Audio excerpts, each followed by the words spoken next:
Ipakita mo sa akin ang iyong kapangyarihan tungkol.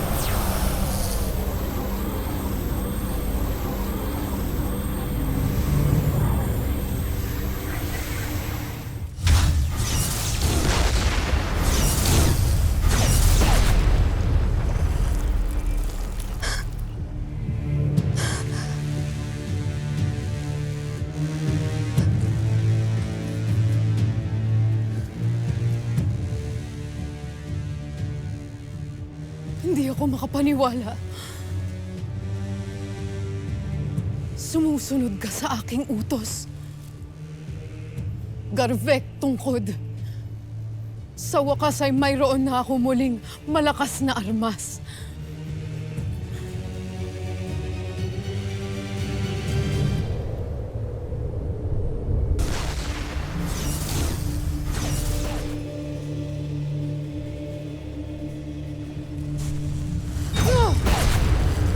Sumusunod sa kanya ang tungkod ni Gargan, pagkat kinikilala nito ang natitira pang kadiliman sa loob ni Mitena.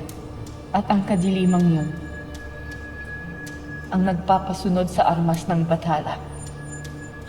Sana piliin mo pa rin ang tamang landas, Mitena. Sana'y huwag mo akong biguin. Gaya na idinarasal ko rin, sana ay hindi rin ako biguin ni Terra.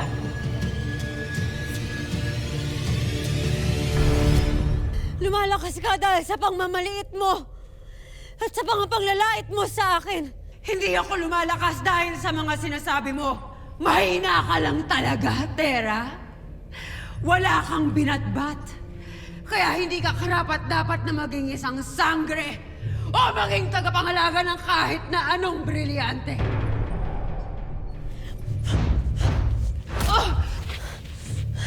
Hindi ka nga nanggaling sa lakas ko. Nanggaling ka sa takot ko, sa galit, at sa pag-aalinlangan ko sa aking sarili. Pero tapos na ako dun. Kailanman ay hindi na ako maniniwala sa'yo o sa sarili kong dilim. Ako ang katotohanan mo, Terra. Sa akin ka makinig. Mahina kang nilalang. Kaya napakaraming tao ang nagbuwis ng buhay para sa'yo. Tama lang nangamatay ka. Hindi ikaw ang katotohanan! Ikaw! Ang salamin ng dating ako! At ikaw ay isang halimaw na nabubuhay sa lahat ng aking mga kahinaan. At hindi ka magtatagumpay! Ha?